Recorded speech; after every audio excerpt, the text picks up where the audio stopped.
மதுரா!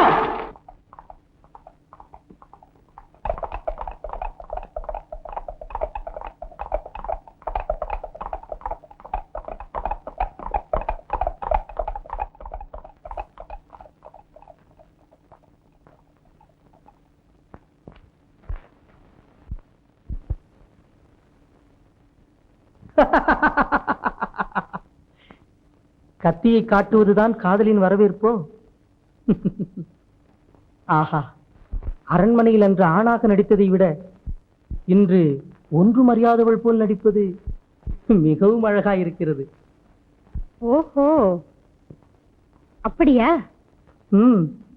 மறந்து விட்டாய் என்றே எண்ணினேன். மறப்பதா? உங்களையா? நான் எங்கே இலவு காத்து கிளியா வேணும் என்றுதான் ஏங்கினேன். இளவரசனையா இலவுக்கு ஒப்பிடுகிறாய்?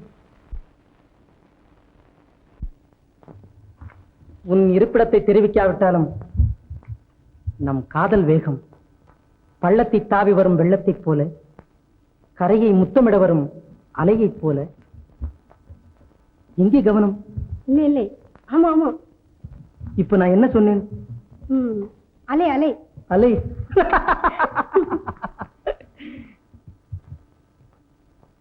அதோ அந்த இளம் கொடி எவ்வளவு அழகாக மரத்தை பற்றி இருக்கிறது.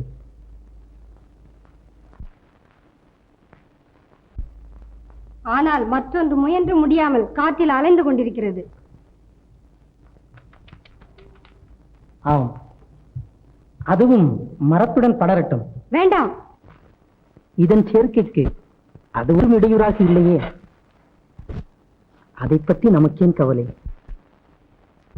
இந்த மரத்துடன் கொடிதான் நன்றாக பின்னிக் கொண்டு விட்டது. இனி பூத்து காய்த்து கனிகள் அல்லவா குலுங்கப் போகிறது. ஆனால் பருவமழையும் பேரிடியும் பெருங்காற்றும் மரத்தை தாக்காமல் இருக்க வேண்டும். ஓஹோ, சுயநல சூறாவளியும் சமூக மழையும் சட்டமன்ற இடியும் சேர்ந்து என் உறுதியை அசைத்து விடுமோ என்றுதான் அஞ்சுகிறாய். வாழ்விலும் தாழ்விலும் சரி, உன்னுடன் இணை பிரியாமல் இருப்பேன். ஆஹா, அன்பரே, இன்பமே.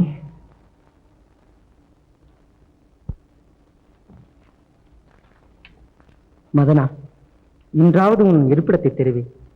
இனி நாம் அடிக்கடி சந்திக்க வேண்டுமல்லவா? தக்க சமயத்தில் தெரிவிக்கிறேன். அதுவரை நாம் இதே இடத்தில் சந்திப்போம். என் கட்டளைக்காக காத்திருப்பார்கள். நேரமாகிறது. நாளை தவறமாட்டீர்களே? தவறுவேனா? நீ மறக்காமல் வந்துவிடு. ஆமாம், நான் வந்திருப்பதை நீ அறிந்து கொள்ள ஒரு குரல் கொடுங்கள். குரலா?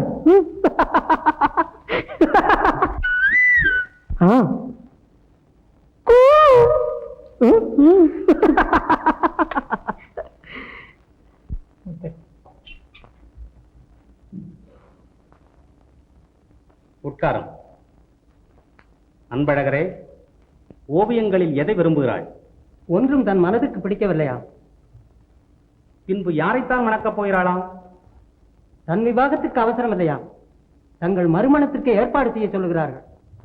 என் மறுமணம்? பகற்கனவு. அதிலும் யானை மாலை சூட்டி அடைத்து வருவோரை தான் வரனாக ஏற்பார்களாம். ஒரு பகுத்தறிவற்ற மிருகம் ஒரு மந்திக்கு மாலை சூட்டினால் அதை நான் மைத்துடன் என்று அழைக்க வேண்டுமோ? சரி, இல்லாவிட்டால் வேறு வழி இல்லை. ஆனவரை சொல்லி பார்த்தோம், அதே முடிவைத்தான் தெரிவித்தார்கள். சரி, குமுதத்தை வர சொல். ஆஜ்ஞை. அரசே, இளவரசி நம்ம இஷ்டப்படி நடப்பார் என்று நான் நினைக்கவில்லை. எதற்கு முயற்சித்து பாருங்கள். அண்ணா, குமுதம், உன் திருமண விஷயமாக உன் நன்மையை கருதும் எங்களை விடவா ஒரு யானை உனக்கு தக்கவர்களை தேர்ந்தெடுக்கப் போகிறது? மனிதனின் அறிவெங்கே, ஒரு மிருகத்தின் அறிவெங்கே? அறிவே தெய்வம். அதன் சொரூபமே யானை.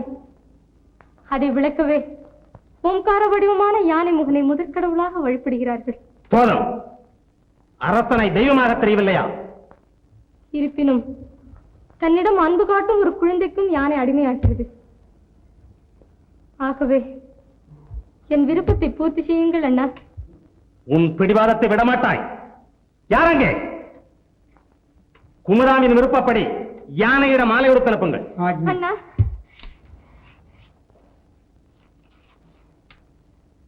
நல்ல வரம் கிடைக்க என் பரிபூர்ண ஆசி. சுவாமி, தாங்களா? ஆம். வந்து விட்டீர்களா? இங்கே நெடுநேரமாக காத்துக் கொண்டிருக்கிறாயா? அரண்மனையில் சந்தித்த அன்று முதல் இன்று வரை ஒவ்வொரு வினாடியும் தங்கள் நினைவாகவே இருக்கிறேன். கடைசியில் தாங்களே வந்து விட்டீர்கள். நேற்று உனக்கு அளித்த வாக்கின்படி வராமலாயிருப்பேன். நேற்றா? கனவிலா? கனவா? ஏதேது? உனக்கு சித்தப்பிரமை இல்லையே. நேற்று என்னை கண்டதும் கத்தியை காட்டினாய். உங்களை கண்டேனா? கத்தியை காட்டினேனா? சரிதான். காதல் மயக்கத்தில் கற்பனை காட்சியில் கண்டிருப்பீர்கள். நானா? வேடிக்கை. துர்வாசர் சாபத்தால் துஷ்யந்தன் சகுந்தலையும் மறந்தான்.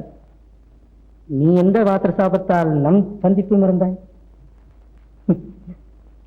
சோதிக்கிறாயா? பேச வாயிருந்தால் நம் சந்திப்புக்கு இந்த மரமும். தாங்கள் சொல்வது உண்மையாயின் நீங்கள் வஞ்சிக்கப்பட்டிருக்கிறீர்கள். நீ சொல்வது விளங்கவில்லையே. விளங்குமா? என்னை போல் உள்ள ஒருவள் தங்களை ஏமாத்திருக்க எப்படி விளங்கும்? உன்னை போலவா? இந்த வனத்தில் மோகினிகள் தெரிகிறதா? வனமோகினிகள் இல்லை. என் கூட்டத்தின் தலைவி மோகினிதான் மதனாவை போல் விளையாடி இருக்கிறாள். நீங்கள் என்ன மாயாவிகளா? உன்னைத்தான் எப்படி நம்புவது? அன்பே, அன்று அரண்மனையில் அரும்பான ஒட்டுமீசை அம்பலப்படுத்தியது என்றீர்களே. கொடும் தேனீக்கள் கொட்டும் என்று கொங்குத்தேனை மறப்பதா என்றீர்களே. ஆமாம். நேற்று அவளவே பேசினாளே. அது வெறும் நடிப்பு. பிள்ளை பேரை சொல்லி பூதம் விழுங்கி விட்டது. அந்த பூதம் யார் என்றுதான் புரியவில்லை. பிள்ளையார் பிடிக்க குரங்கா முடிந்தது.